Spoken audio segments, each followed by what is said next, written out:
The fluorescent lights above the diner buzzed like dying wasps, casting a sickly yellow glow over the cracked vinyl booths and grease-stained countertops. My feet screamed inside my worn sneakers, the same pair I'd been wearing for 8 months now, held together with duct tape and sheer willpower. The smell of burnt coffee and yesterday's meatloaf clung to my uniform, a faded pink dress that no longer buttoned over my swollen belly, 7 months pregnant, and I was still here, still standing, still pretending everything would be okay. I pressed one hand against the small of my aching back, the other balancing a tray of dirty dishes that weighed almost as much as the secret I carried. The baby kicked, hard, right against my ribs, and I had to pause, breathe through the sharp jab of discomfort. Nobody noticed. They never did. To the truck drivers and late-night stragglers who frequented Mel's 24-hour diner, I was invisible. Just another waitress with a name tag and a forced smile. "Order up, Sophia!" Mel's gravelly voice cut through the clatter of plates. I shuffled toward the kitchen window, my movements slow and ungainly. The baby had dropped lower this past week, pressing down on my bladder, making every step a careful negotiation. I was exhausted in a way that sleep couldn't fix. Exhausted in my bones, in my soul, in the parts of me that used to believe in fairy tales and second chances. The night air beyond the diner's smudged windows was thick with August humidity, pressing against the glass like something alive. Rain had been threatening all evening, the sky bruised purple and swollen. Through my reflection in the window, I barely recognized myself anymore. Dark circles shadowed my eyes. My once vibrant auburn hair hung limp around my shoulders. I looked like a ghost of the girl I used to be. The girl he used to want. I shoved the thought away before it could take root. Thinking about him, about Dante, was like pressing on a bruise that never healed. 7 months since I'd walked away, 7 months since I'd discovered what he really was. 7 months of silence. The bell above the diner door chimed. I didn't look up. Just grabbed the coffee pot and headed toward the new customer, my practiced greeting already forming on my lips. "Welcome to Mel's. Coffee to start?" The words died in my throat. Time fractured. The diner sounds, the sizzle of the grill, the clink of silverware, the murmur of tired conversation, faded to white noise. My heart stopped, then started again, too fast, too hard, slamming against my ribs like it wanted to escape. Dante Moretti stood 5 feet away. He looked exactly the same, exactly like the man who'd haunted my dreams and nightmares in equal measure. Tall, devastatingly handsome, with dark hair swept back from a face that could have been carved from marble. Sharp cheekbones, a jaw that could cut glass, and those eyes, those impossible dark eyes that had once looked at me like I was the only thing in his world that mattered. But it wasn't just him. 2 men flanked him like shadows. One was built like a mountain, with a scar running down his left cheek. The other was leaner, but no less dangerous, his hand resting casually near his hip in a way that made my stomach clench. Bodyguards. Of course.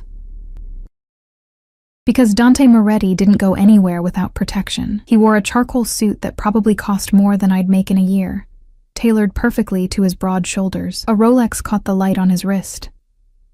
Everything about him screamed money, power, danger. He looked like he'd stepped out of one of those sleek black cars I'd seen him leave in, the kind with bulletproof windows and drivers who knew how to make problems disappear. This was wrong. This was all wrong. Dante didn't eat at places like Mel's.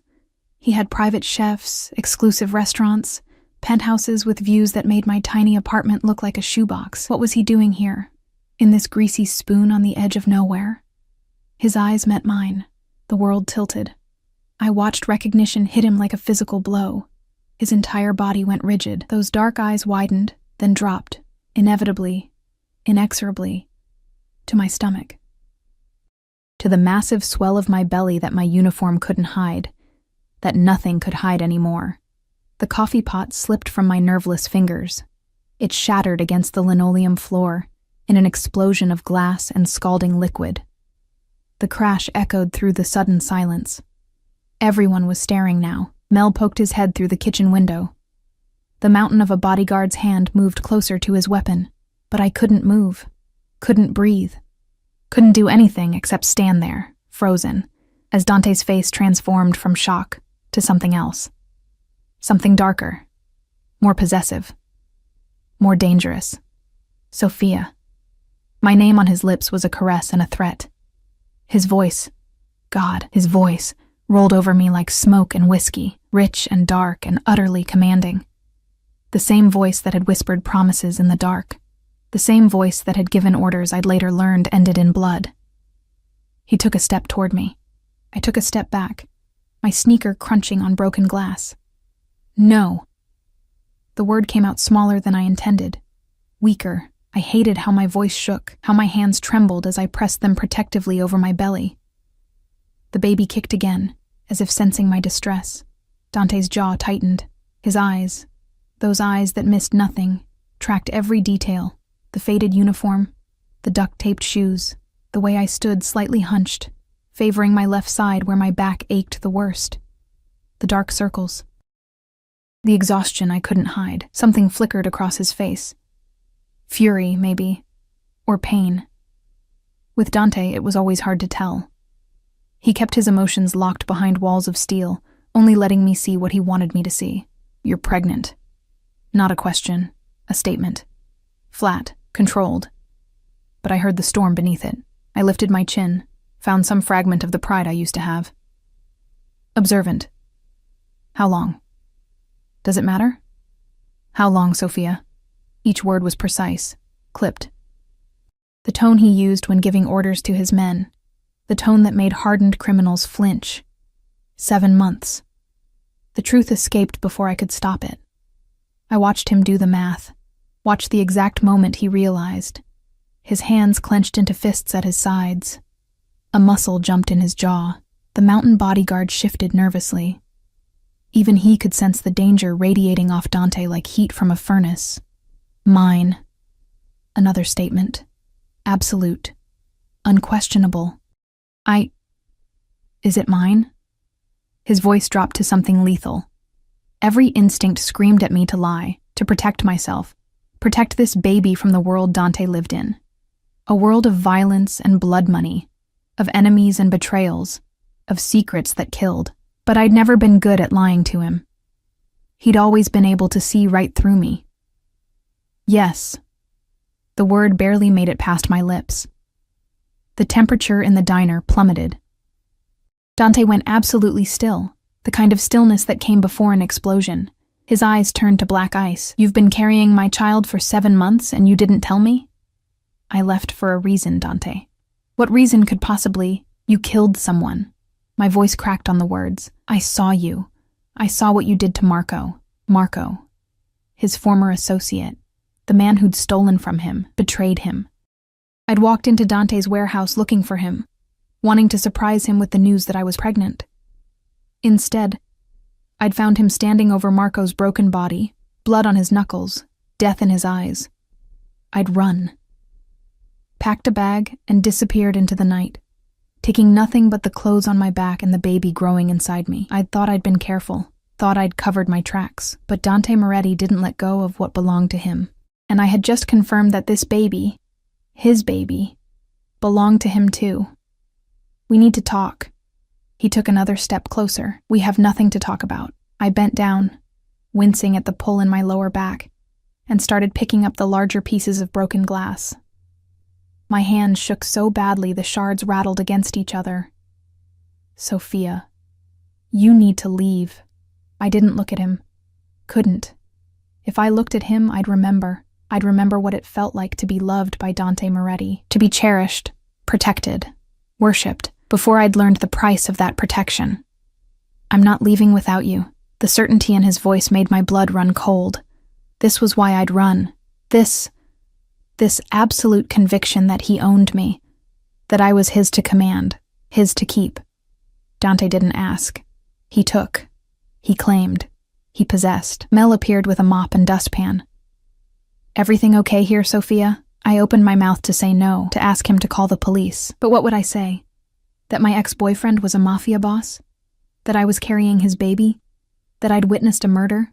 Dante's eyes never left mine. We're fine. My fiancé just had a little accident. I'm here to take her home. Fiancé? The word burst out of me. We have a lot to discuss. His tone was steel wrapped in silk. Then, to Mel, I'll pay for the damages, and for her time. She won't be coming back. Now wait just a minute, Mel started. The lean bodyguard pulled out a wallet, Dante's wallet, and counted out several $100 bills.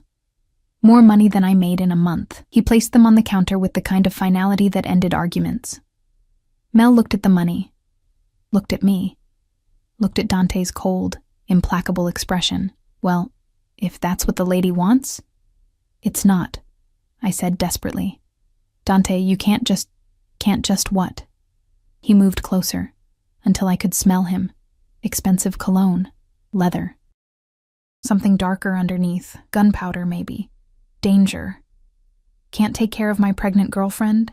Can't ensure my child is safe? Can't protect what's mine? I'm not yours anymore. His hand came up, and I flinched before I could stop myself. But he didn't touch me. Just hovered there, his fingers inches from my face, trembling with restraint. You were always mine, cara mia. You just forgot for a while, but you're carrying my baby, my heir. Do you really think I'm going to let you waste away in this shithole, working yourself to death? The worst part was the concern in his voice. Real, genuine concern. Dante had always been able to do that. Make his obsession sound like love. Make his possessions sound like protection. I can take care of myself. His eyes raked over me again, taking in every detail of my exhaustion, clearly. The word cut deeper than any knife. Because he was right. I was barely surviving. Working double shifts, living in a room above a laundromat, eating ramen for dinner. The baby deserved better. I deserved better. But better didn't come from a man whose hands were stained with blood. Dante, please. I hated the plea in my voice. Just go. Not without you. He pulled out his phone, typed something quickly. My car will be here in 2 minutes. You can walk out with me now, with dignity, or I can carry you out. Your choice, Sophia, but either way, you're coming home with me. And this is kidnapping. This is protecting my family. His voice dropped to something almost tender. Almost. You can hate me tomorrow. Tonight you need rest, food, medical care. Look at yourself. When was the last time you slept? Really slept? Tears burned behind my eyes. I was so tired. So unbearably, impossibly tired. And the baby was kicking again, a fluttering reminder of the life I was responsible for. The life that deserved more than I could give. One night, I heard myself say, I'll come with you for one night. Get some rest. Then we talk about this like adults. The smile that curved Dante's lips was pure victory. He knew, just as well as I did, that one night would turn into 2, then 3, then forever, because Dante Moretti never let go. The diner door opened, and another man entered, older, silver-haired, wearing a suit nearly as expensive as Dante's. He nodded respectfully. The car is ready, sir. Good. Dante's hand finally made contact, settling possessively on the small of my aching back. The touch sent electricity racing up my spine, and I hated my body for remembering, for wanting. Let's go home, amore mio. I let him guide me toward the door, past the staring customers, past Mel's confused expression. The night air hit me like a wall when we stepped outside, thick and heavy with the promise of rain. A black SUV idled at the curb, bulletproof windows just like I'd imagined. The driver opened the back door. Dante handed me in like I was made of glass, his touch gentle despite the steel beneath it. The leather seats were soft, so much softer than anything I'd touched in months. Climate-controlled air kissed my overheated skin. Dante slid in beside me, close enough that our thighs touched. The door closed with a heavy, final thunk.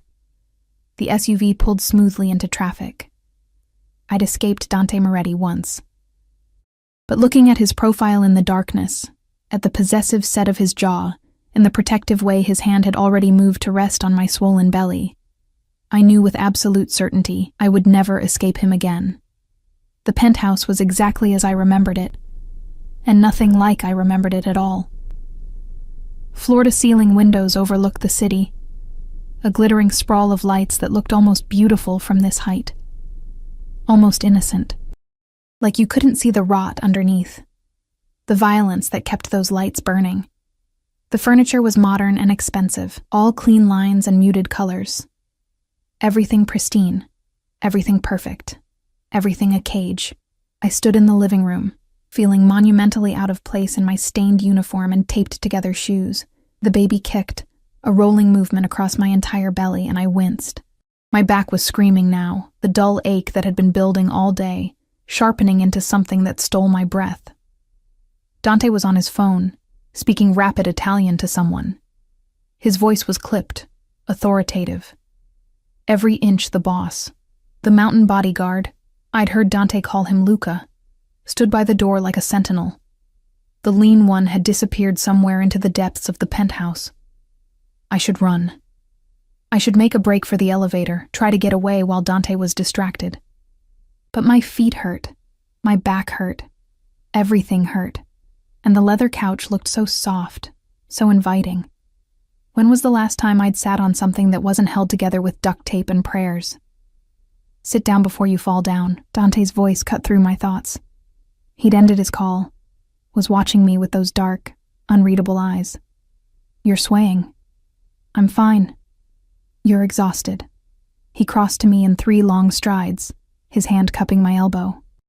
The touch was gentle but firm, guiding me toward the couch whether I wanted to go or not. Sit. Now.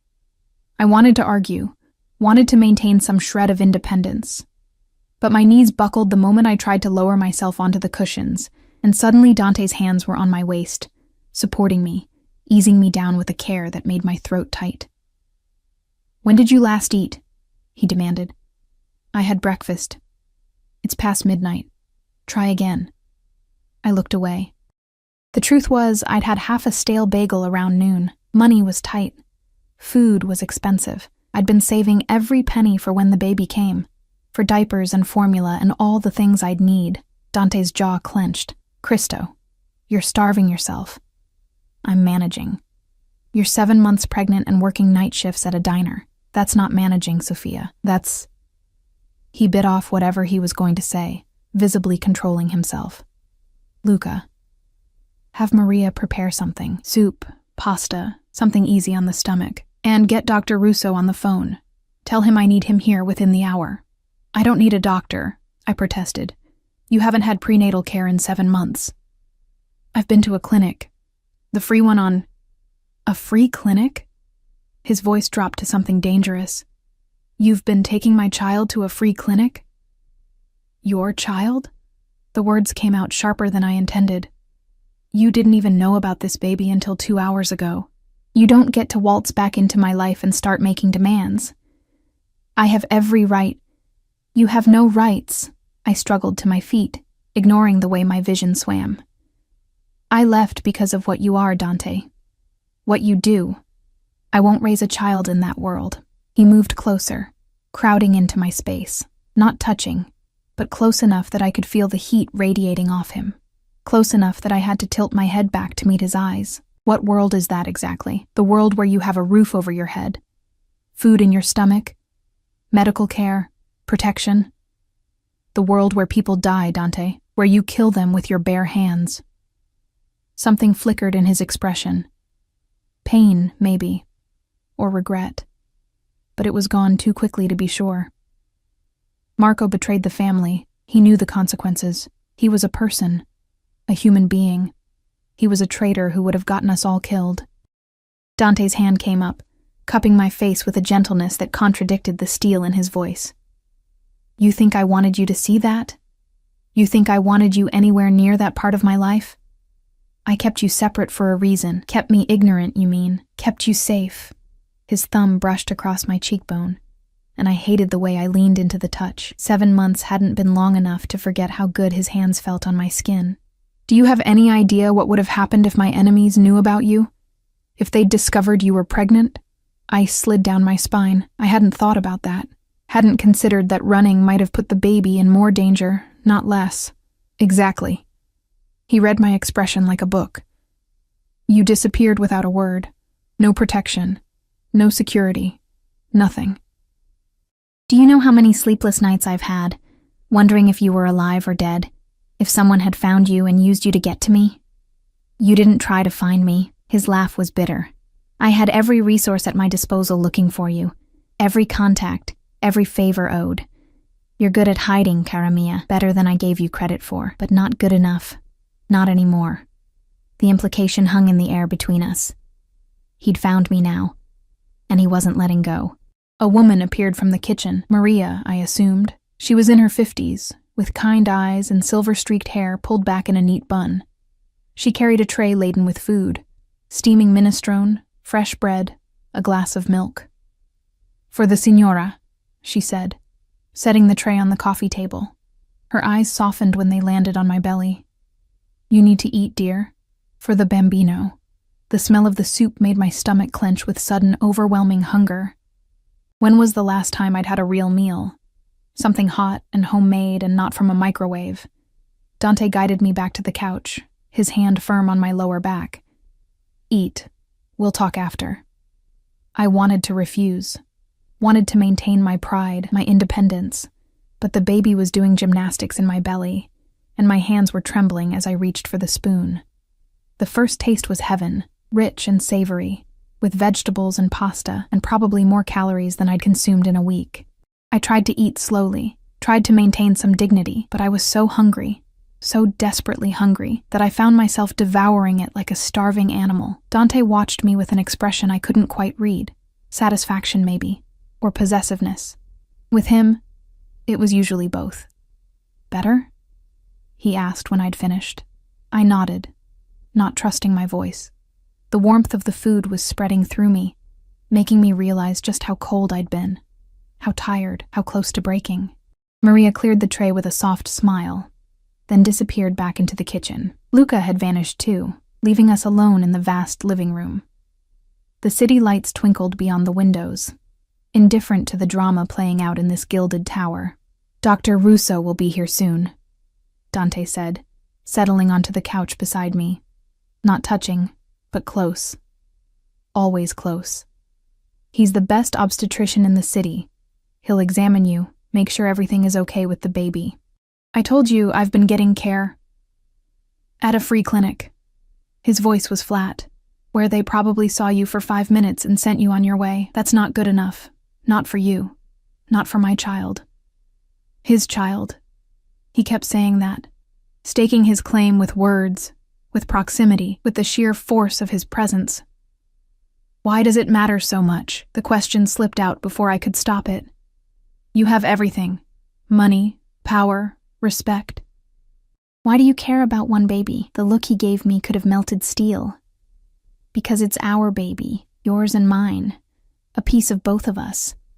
His hand moved to my belly, settling there with a possessiveness that made my breath catch. "And because I've spent 7 months thinking you were gone forever, 7 months in hell, wondering if I'd ever see you again. And now you're here, carrying my heir, and you think I'm going to let you walk away again." The baby kicked against his palm. I watched Dante's eyes widen, then soften with something that looked almost like wonder. "Did you feel that?" His voice was hushed, reverent.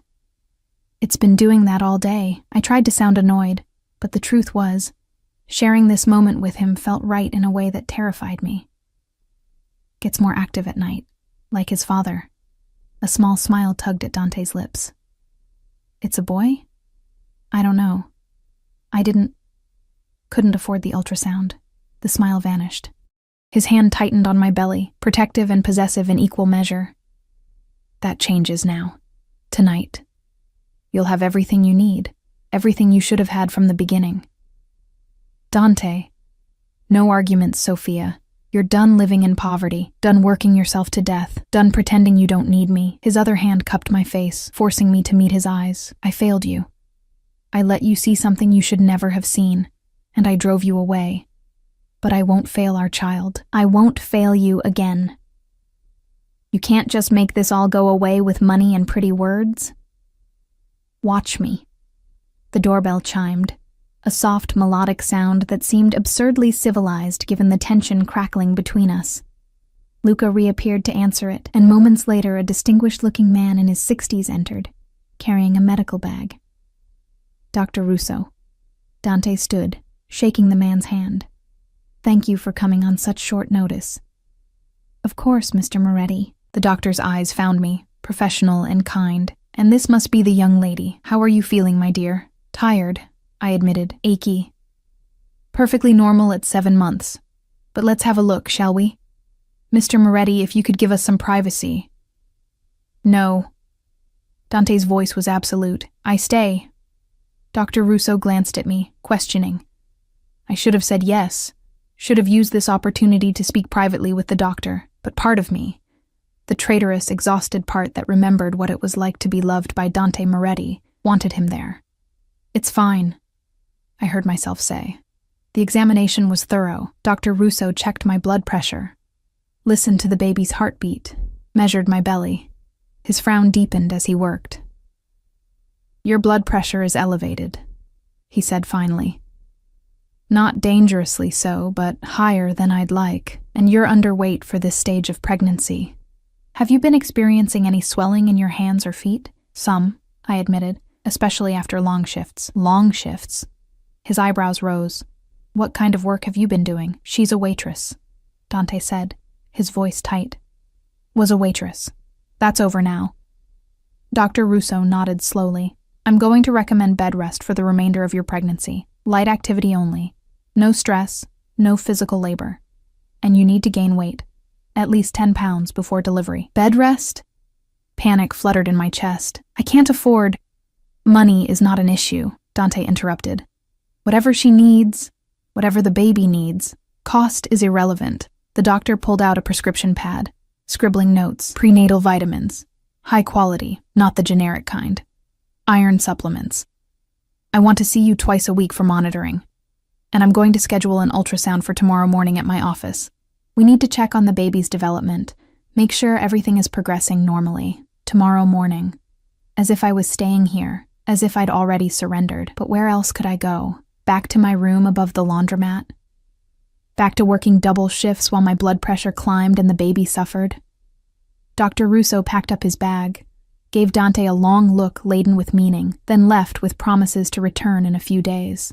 Luca showed him out, leaving Dante and me alone again in the too quiet penthouse. You need rest, Dante said. Come, I'll show you to your room. My room? Did you think I'd make you share mine? Something flashed in his eyes. Hurt, maybe. I know you're not ready for that. Not yet. But you're staying here, Sophia, in comfort, in safety, where I can make sure you and the baby are taken care of. He helped me to my feet, his hand steady on my elbow. We walked down a hallway lined with expensive art, past closed doors that probably led to rooms I'd never see. He stopped at the last door, pushed it open. The bedroom was gorgeous, enormous bed with crisp white linens, windows overlooking the city, a door that I assumed led to a private bathroom. Everything clean and beautiful, and utterly foreign to the life I'd been living. There are clothes in the closet, Dante said. I had Maria purchase some things when I saw you were pregnant. Maternity clothes, comfortable, everything in your size.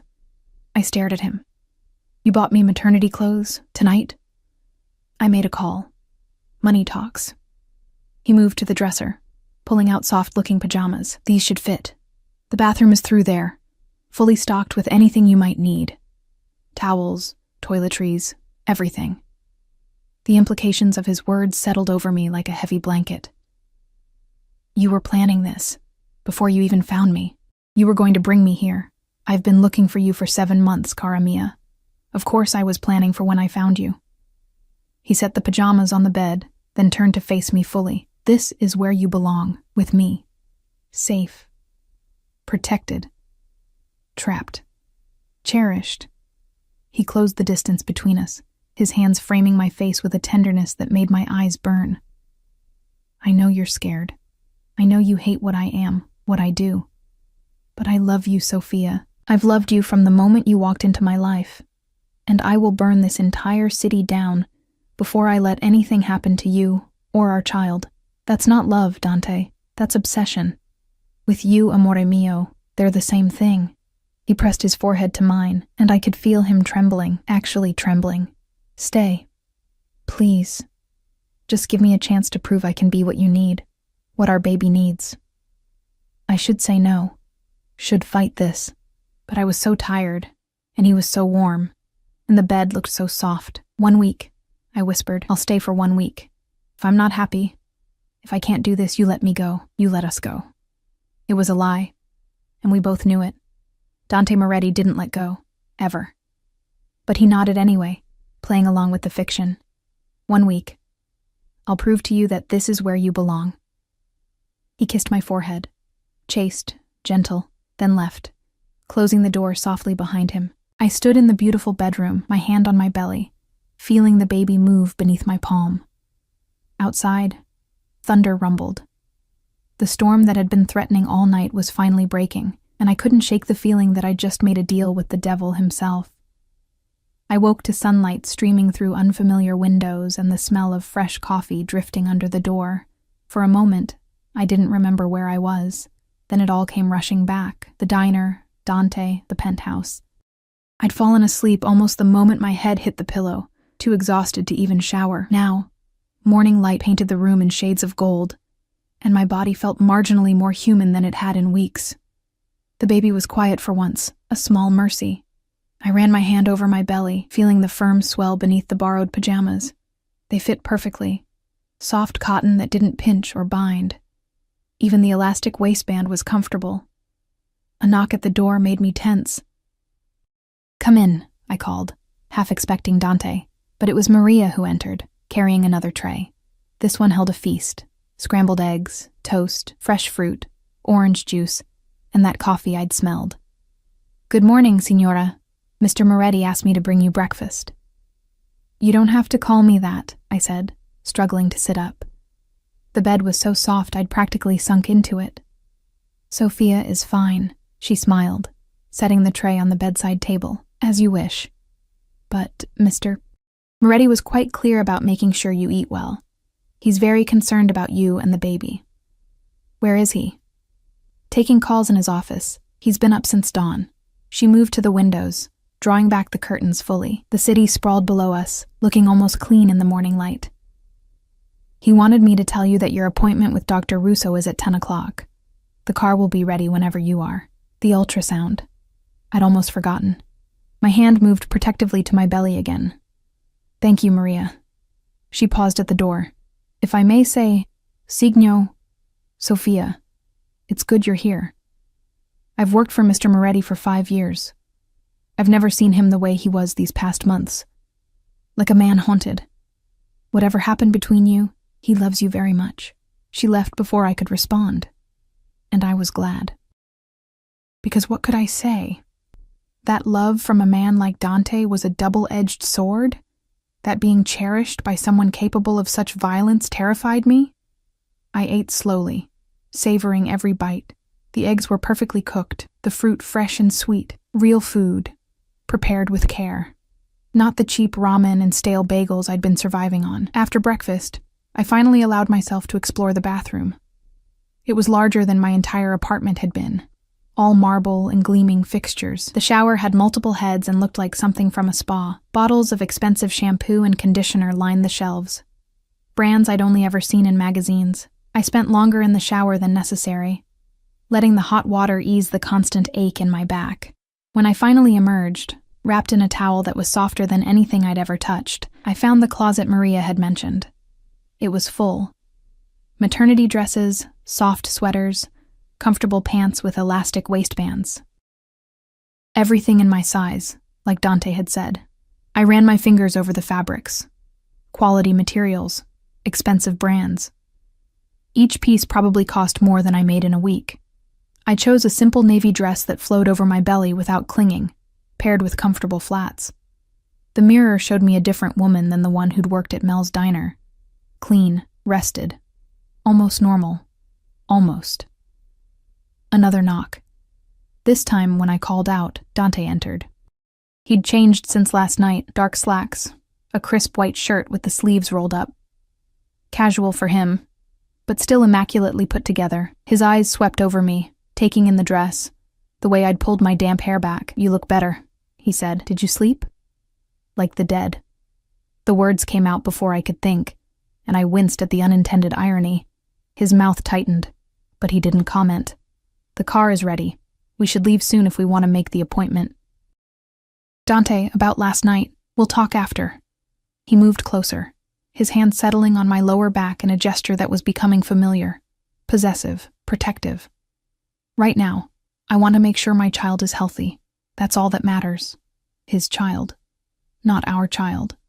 The distinction stung more than it should have. The drive to Dr. Russo's office was silent.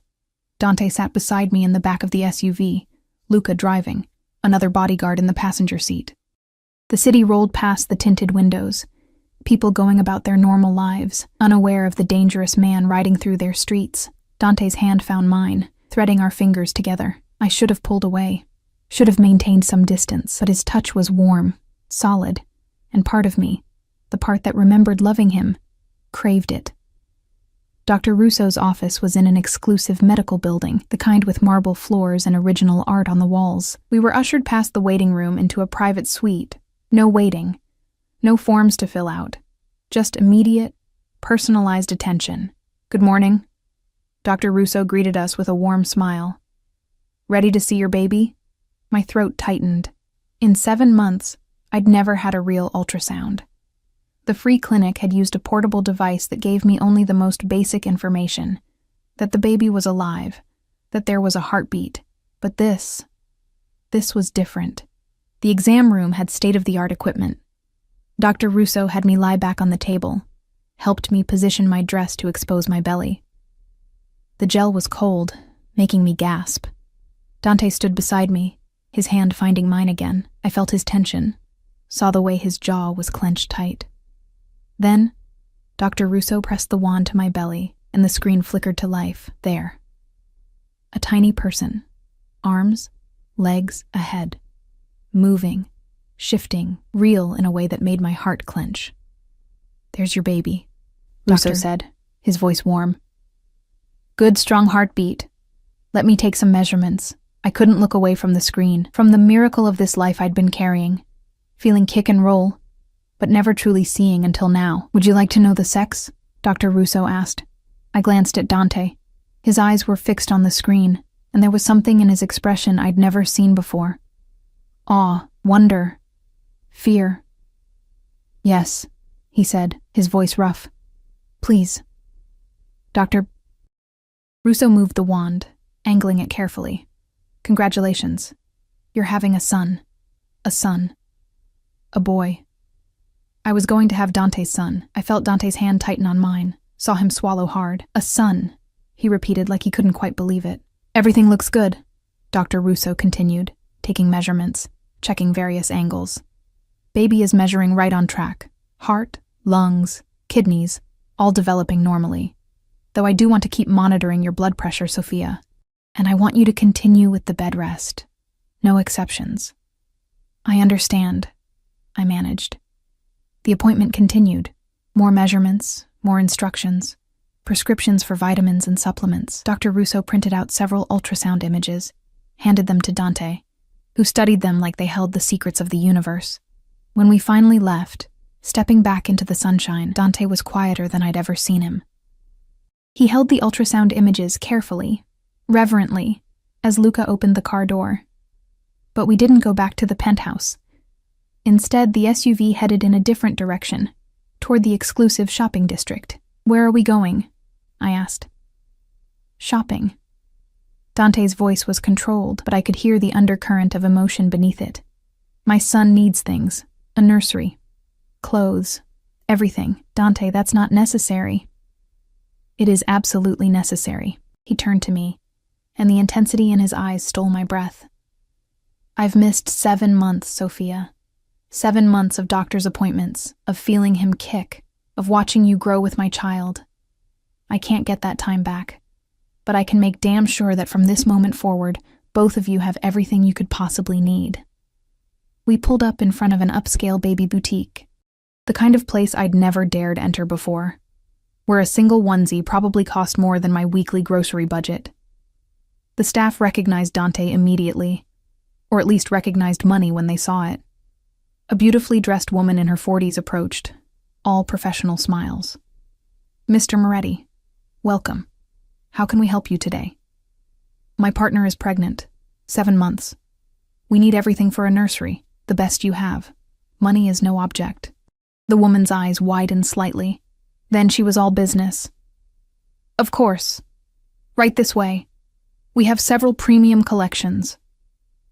What followed was surreal. Dante moved through the store with focused intensity, pointing at furniture, cribs, changing tables. The staff scrambled to keep up, pulling items, making notes, discussing delivery options. Dante, this is too much, I protested as he selected what had to be the 5th outfit in a row. It's not enough. He held up a tiny blue onesie with sailboats on it, and something in his expression made my chest ache. He deserves everything, Sophia. Everything I can give him. He needs love, not things. He'll have both. Dante set the onesie aside, turned to me. Let me do this. Let me provide for my family. It's all I know how to do. The vulnerability in his voice undid me. This was the man I'd fallen in love with. The one beneath the violence and the danger. The one who could be gentle when he chose to be. Okay, I whispered. But nothing too excessive. His smile was brief, wry. Too late for that, amore mio. By the time we left, Dante had purchased enough to fill a small warehouse. The boutique promised delivery within 2 days, and Dante had paid extra to have professionals come to the penthouse to set up the nursery. We had lunch at a quiet restaurant, another place where Dante was clearly known, where we were given the best table in a private corner. He ordered for both of us, healthy options with extra protein, and watched to make sure I ate every bite. You're going to make me fat, I said, finishing my second helping of salmon. You're supposed to gain weight, doctor's orders. But there was warmth in his eyes. Something almost playful. Besides, you're beautiful. Pregnant or not, the compliment made me flush. I looked away, focusing on my water glass. You can't just charm your way back into my life, Dante. I'm not trying to charm you. I'm trying to take care of you. He reached across the table, covering my hand with his. I know you're scared. I know you think I'm dangerous, and you're right. I am. But never to you. Never to our son. Everything I do, everything I am, it's to protect the people I love. Even if that means killing them, the question came out sharper than I intended. His hand tightened on mine. Marco betrayed the family. He sold information to our enemies that could have gotten 30 people killed, including you, if anyone had known about you. What would you have had me do, Sophia? Let him walk away. Let him put more lives at risk. There had to be another way. In my world, there isn't. His voice was flat. Final. I don't expect you to understand. I don't even want you to understand. But I need you to accept that this is who I am, what I am. And I will do whatever it takes to keep you and our son safe. The weight of his words settled over the table like a physical presence. This was the choice, then. Accept Dante completely, the good and the terrible, or walk away. Leave this life of safety and comfort and return to struggling alone. But was it even a choice anymore? Looking at his face, at the absolute certainty in his eyes, I knew he'd never let me go. 1 week, 1 month, 1 year. It didn't matter. Dante Moretti had decided I was his, and what Dante decided became reality. I want to see where you work, I said suddenly. The legitimate businesses, not the other things. But I want to understand what you do during the day. Surprise flickered across his face. Why? Because if I'm going to stay, if I'm going to raise our son in this world, I need to know all of it. Not just the pretty parts you show me. He studied me for a long moment, then nodded slowly. All right. This afternoon, I'll show you. We left the restaurant and drove to a high-rise office building in the financial district. Dante owned the top 3 floors. Legitimate import-export businesses, real estate holdings, investment firms. All perfectly legal, all generating massive profits. His office was impressive. More windows, more expensive furniture, a desk that probably cost more than a car. But what struck me was how natural he looked here, in a suit, making deals, reviewing contracts. This was the man the world saw, successful, powerful, legitimate. Most of what I do is legal, he said, sitting on the edge of his desk while I settled into one of the leather chairs. My back was aching again, and he noticed immediately, his brow furrowing with concern. The other aspects, they're necessary. protection, territory, making sure the people who work for me, who depend on me, stay safe. The Mafia, I said bluntly. La Familia, he corrected. Family. It's not what you see in movies, Sophia. It's about loyalty, honor, taking care of our own, and killing people who betray that loyalty. His jaw tightened. When necessary. Yes. We stared at each other across the expensive office. Outside, the city hummed with oblivious life. I can't be part of that, I said finally. The violence. I can't. I won't expose our son to that. You won't have to. Dante moved closer, crouching in front of my chair so we were eye level. That part of my life stays separate. You and the baby, you'll be protected from all of it. I swear it. You can't promise that, not completely. I can, and I will. His hands found my belly again, that possessive, protective touch. He's going to grow up safe, loved. He'll have the best education, the best opportunities. He'll never want for anything, except a father who isn't a criminal. The words hung in the air between us, brutal and honest. Dante's face hardened. I am what I am, Sophia. I won't apologize for it. But I will be a good father. I will love him, protect him, die for him if necessary. Can you say the same for the men you met at that diner? The ones who looked at you like you were nothing? He had a point, and I hated him for it. I need time, I said, to think, to process all of this. You have 1 week. That was our agreement. He stood helping me to my feet, but I'll tell you now, cara mia, by the end of that week, you won't want to leave. Because despite everything, you still love me. I see it in your eyes every time you look at me.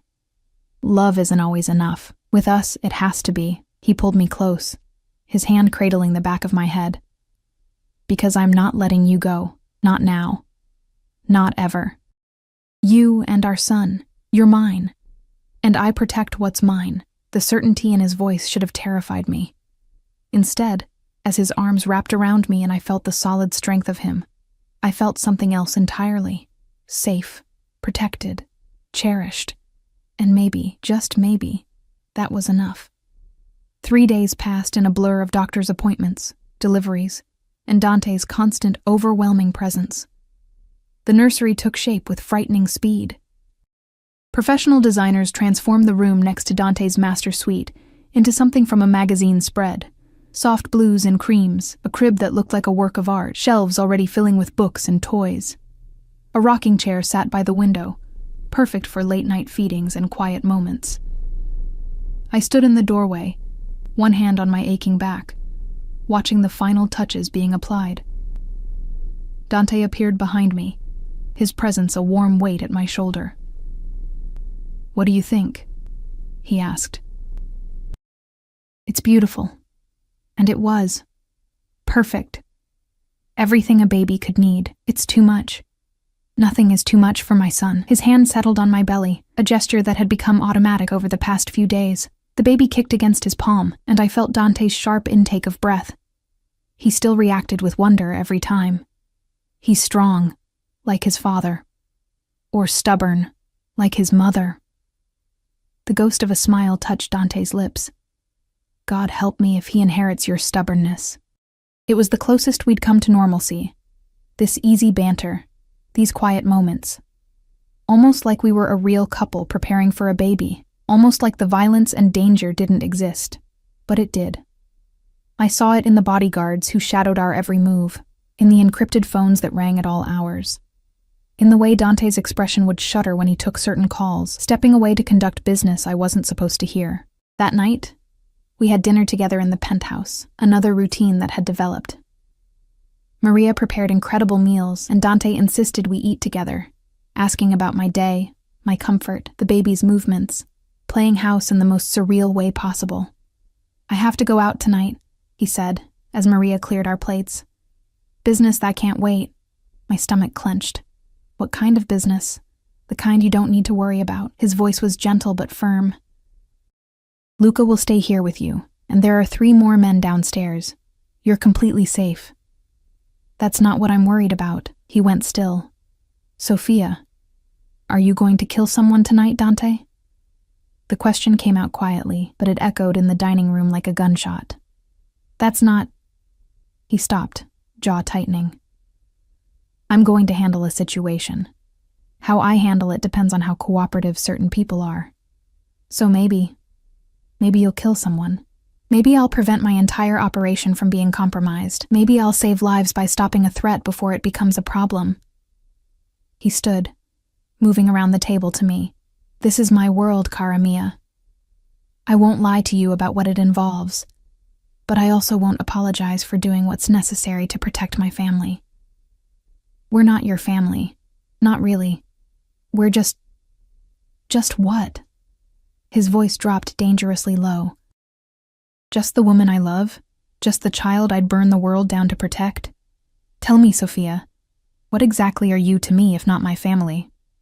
I had no answer, because he was right, in his twisted way. This, us, had become something I couldn't define.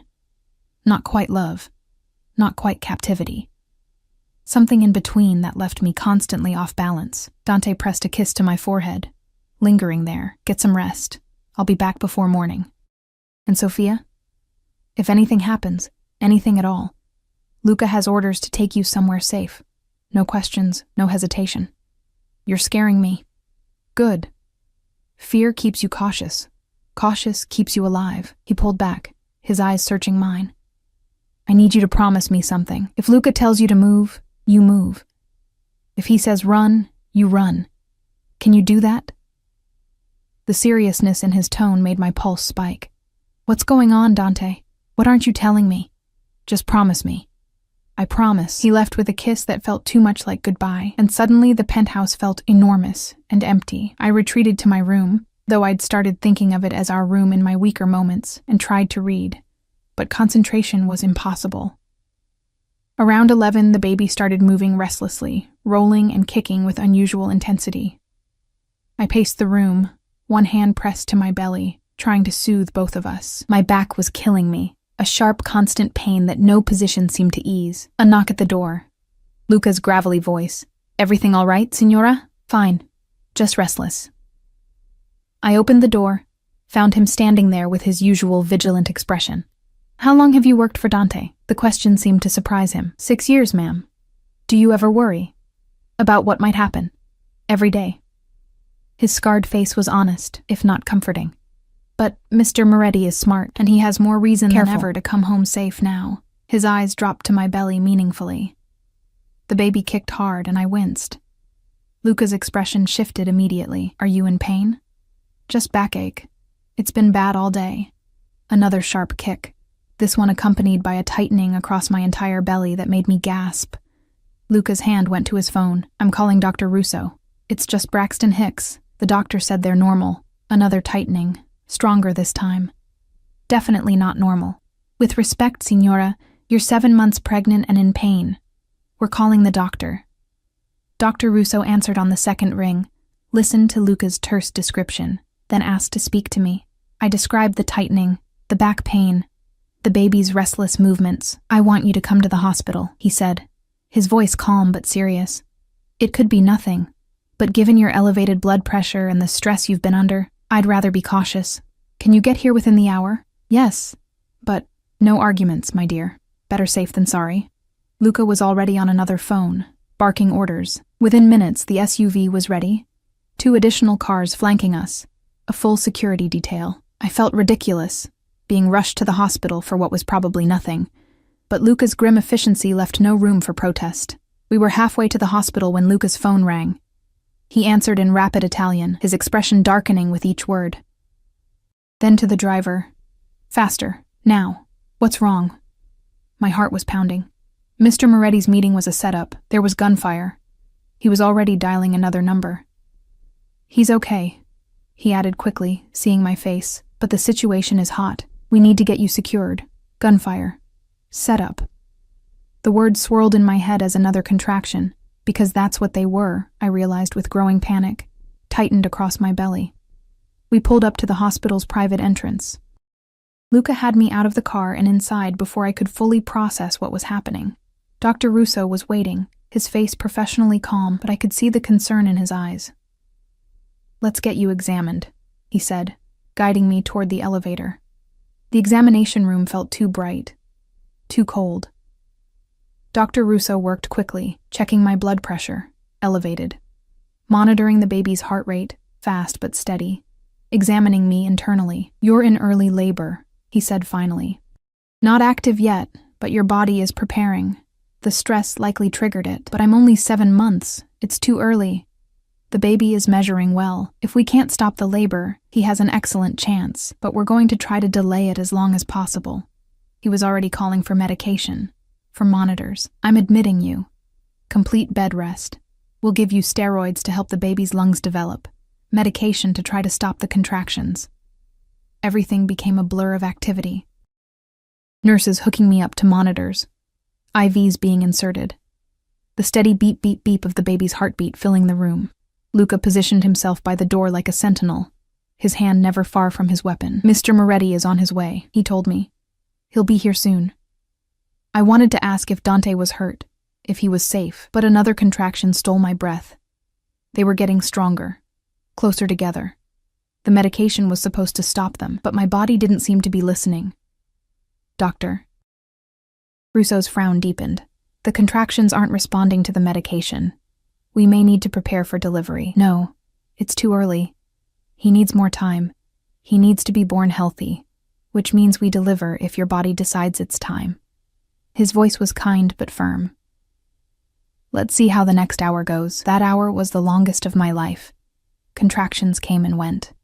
The baby's heartbeat dipped and recovered. Nurses whispered outside my door, and through it all, Luca stood guard, stone-faced and ready for threats I couldn't see. Then the door burst open. Dante filled the doorway and my heart nearly stopped. His shirt was torn. Blood splattered across the white fabric. Not his blood, I realized with nauseous certainty. His knuckles were raw and bruised. But his eyes, God, his eyes were wild with fear. "Sophia." He was across the room in 3 strides, his hands framing my face. "Cristo, are you all right? Is the baby?" "We're okay. Labor started, but they're trying to stop it." Another contraction cut me off, and I gripped his hand hard enough that my knuckles went white. Dante's face drained of color. "Labor? But it's too early. You can't. Mr. Moretti." Dr. Russo's voice was calm, authoritative. "Your son is strong. If he comes tonight, we're prepared, but we're doing everything we can to give him more time. Whatever you need, specialists, equipment. Transfer her to a better hospital. This is the best hospital in the state, and I'm one of the best perinatologists in the country." Dr. Russo's voice held just a hint of steel. "Your money can't fix this, Mr. Moretti. Now either sit down and support your partner, or leave so she can rest." The rebuke seemed to shock Dante into stillness. Then he pulled a chair to my bedside, sank into it, and captured my hand with both of his. The blood on his shirt left smears on my skin. "I'm here," he said, his voice rough. "I'm not going anywhere. Whatever happens, we face it together. You're bleeding. Not my blood. Don't worry about it." He raised my hand to his lips, pressed a kiss to my knuckles. "Just focus on staying calm, on the baby. Everything else can wait." But I could see the tension in his shoulders. The way his eyes kept darting to the door. Something had happened tonight. Something bad. And now I was in labor, vulnerable, and Dante was clearly terrified in a way I'd never seen before. "What happened at your meeting?" I asked during a break between contractions. His jaw tightened. "Ambush. They knew I was coming. Someone sold information." His eyes were black with fury. "But they underestimated us. We got out." "Did anyone?" "Yes." The single word was brutal in its honesty. "But not my men. We're all alive. They're not." I should have been horrified, should have recoiled from this man whose hands were still stained with violence. But all I felt was relief that he was here, safe, whole. "I was so scared," I whispered. "So was I." His forehead dropped to rest against our joined hands. "When Luca called and said you were in the hospital, I thought, Cristo, I thought I'd lost you both. I've faced down guns, knives, every kind of threat. but nothing has ever terrified me like that call. Another contraction built, this one fiercer than before. I cried out, unable to hold it back. Dante's grip on my hand tightened, his other hand smoothing back my sweat-dampened hair. Breathe, amore mio. Just breathe. I've got you. Dr. Russo examined me again, his expression growing more serious. You're progressing despite the medication. We're looking at delivery within the next few hours. No, please. He needs more time. He needs to be born safely. And right now, that means letting nature take its course. Dr. Russo's voice was gentle. We're moving you to a delivery room. The NICU team is standing by. Your son is going to be fine, Sophia. I promise you. The transfer was a blur. Dante never let go of my hand, walking beside the gurney. His presence the only solid thing in a world that had tilted sideways. The delivery room was bright and filled with equipment, with people in scrubs preparing for my son's arrival. My son. Dante's son. Too early. Too small. But fighting to be born anyway. You can do this, Dante murmured against my ear as another contraction hit. You're the strongest person I know. You survived 7 months on your own. You kept our son safe when I couldn't. Now let me be strong for you. The labor intensified. Hours blurred together. Pain, pressure, Dante's voice coaching me through each contraction. Dr. Russo's calm instructions. Somewhere in the chaos, I stopped being scared and started being determined. This baby, our baby, was coming. And I'd be damned if I wasn't strong enough to bring him into this world. One more push, Sophia, Dr. Russo urged. I can see his head. One more. I bore down with everything I had, squeezing Dante's hand hard enough that I heard bones creak. He didn't flinch, didn't complain, just pressed his forehead to mine and breathed with me. And then, a cry. Thin and reedy but unmistakably alive. It's a boy, Dr. Russo announced, though we already knew. 5 pounds, 2 ounces. Small but fighting. I caught a glimpse of him. Tiny, red-faced, squalling with indignation, before the NICU team whisked him away to assess him. Dante's hand shook in mine as he watched our son disappear behind a screen of medical personnel. Is he okay? Dante's voice cracked. Tell me he's okay. He's breathing on his own. Good color. Strong cry. The neonatologist's voice carried over the controlled chaos. We'll need to monitor him closely, but initial signs are very good. I sagged back against the bed, exhausted beyond measure. Dante's hand came up to cup my face, and when I looked at him, I saw tears tracking down his cheeks. You did it, he whispered. Our son, you gave me a son. We have a son, I corrected, my own voice breaking. He kissed me then, soft, reverent, filled with emotion too complex to name. When he pulled back, his eyes held a promise. I will protect him with my life. Both of you. Nothing and no one will ever hurt you again. And looking at his fierce, tear-stained face, I believed him. They let me hold him an hour later. He was so small, impossibly terrifyingly small. Wires and monitors covered his tiny body, tracking every breath, every heartbeat, but his eyes, when they fluttered open, were dark like Dante's, and when I touched his miniature hand, his fingers wrapped around mine with surprising strength. Hello, baby, I whispered, tears streaming down my face. I'm your mama. I'm so sorry you had to come early. But you're going to be okay. We're going to make sure of it. Dante stood beside the incubator, one hand pressed to the glass like he was afraid to touch, afraid his violence-stained hands might somehow taint this perfect, innocent life. The NICU nurse, a kind woman named Patricia, smiled at him. Would you like to hold your son, Mr. Moretti? Dante looked genuinely uncertain, maybe the first time I'd ever seen him unsure of anything. What if I hurt him? You won't. Sit here. She guided him to the chair beside my bed. Support his head. That's it. Nice and gentle. She transferred our son from my arms to Dante's, and I watched something fundamental shift in the man I thought I knew. Dante Moretti, killer, crime lord, the most dangerous man in the city, cradled our tiny son like he was made of spun glass, his hands, so capable of violence, trembled with overwhelming gentleness. "Cristo," he breathed. "He's so small, so perfect." The baby made a soft sound, nestling against Dante's chest. And Dante, hardened, controlled Dante, broke down completely.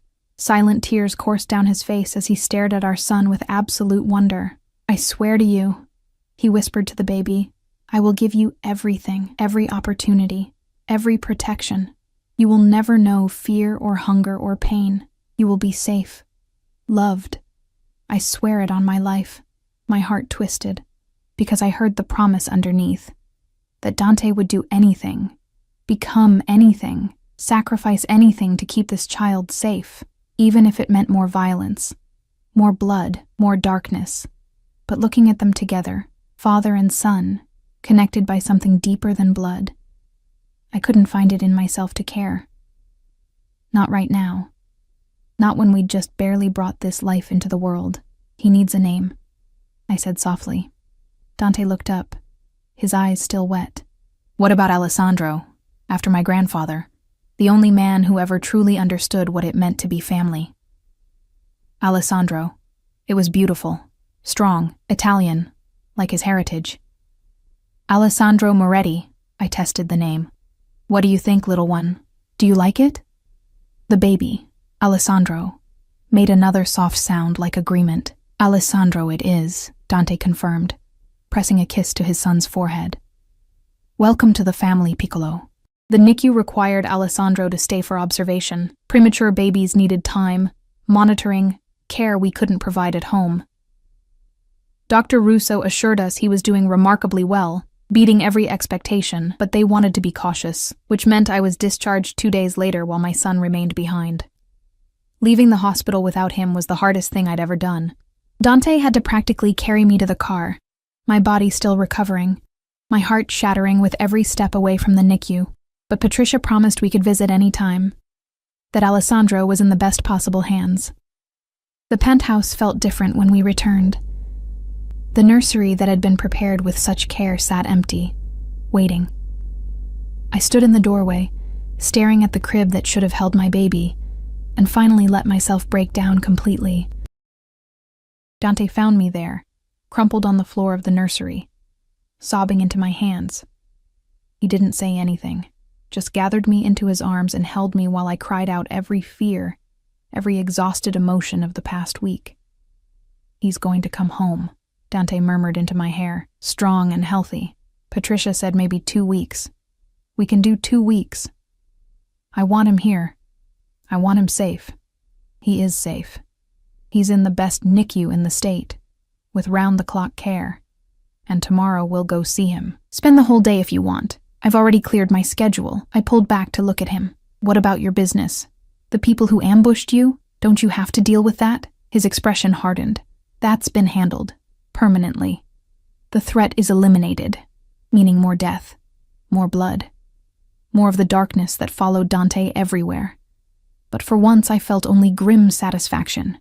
Whoever had attacked him had put Alessandro at risk, had triggered early labor, had endangered my son.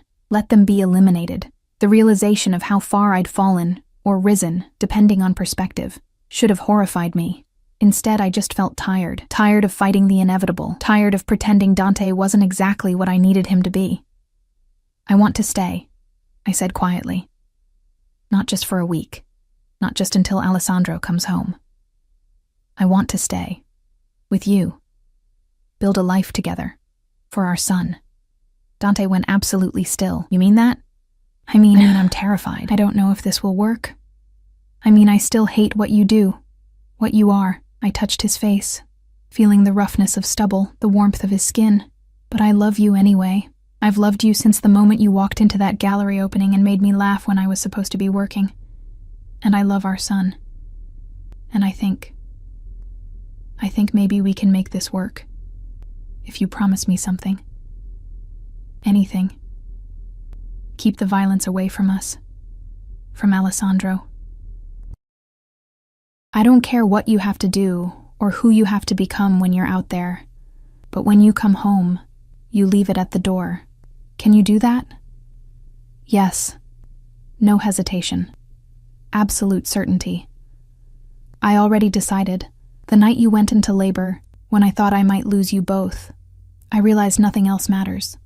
My empire, my reputation, my power. It's all meaningless if I don't have you and Alessandro. So yes, I can be two men. The one the world sees, and the one who comes home to you. Then we try. We really try to make this family work. He kissed me then, deep and claiming, and filled with promise. When he pulled back, his eyes held something I'd never seen before. Hope. The next 2 weeks passed in a strange new rhythm. Every morning, we'd drive to the hospital and spend hours in the NICU. I'd hold Alessandro, talk to him, nurse him when he was strong enough. Dante would sit beside us, watching with that expression of wonder that never seemed to fade. Alessandro thrived, gained weight, came off the monitors one by one. Patricia called him a fighter, said she'd rarely seen a preemie do so well so quickly.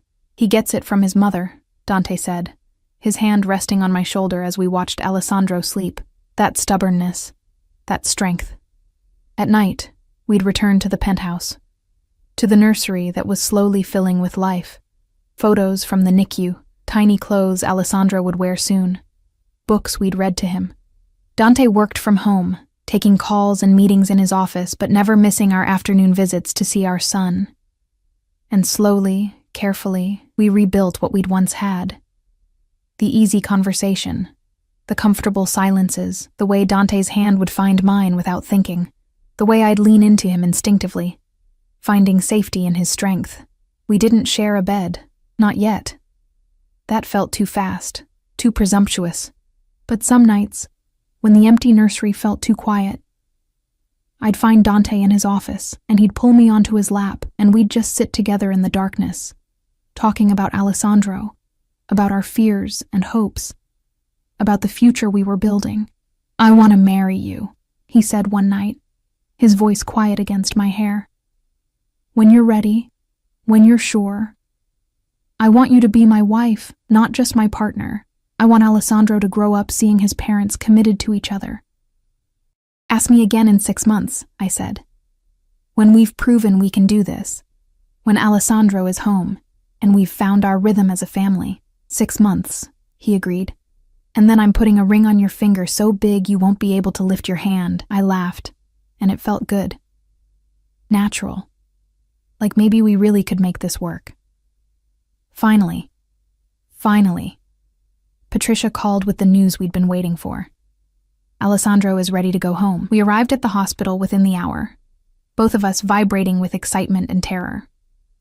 Patricia showed us how to properly install the car seat, how to support his head, what warning signs to watch for. Dr. Russo gave us final instructions, prescriptions, follow-up appointments. And then Alessandro was in my arms, freed from wires and monitors, dressed in the tiny outfit Dante had picked out, soft blue with white stars.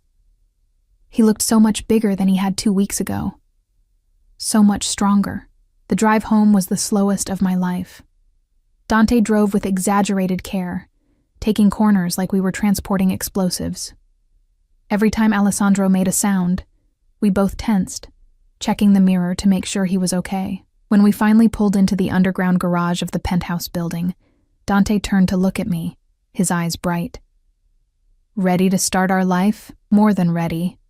Luca met us at the private elevator, a rare smile on his scarred face when he saw the baby. "Welcome home, young master," he said solemnly.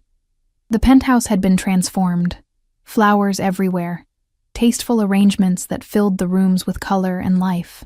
A banner over the nursery door reading, "Welcome home, Alessandro."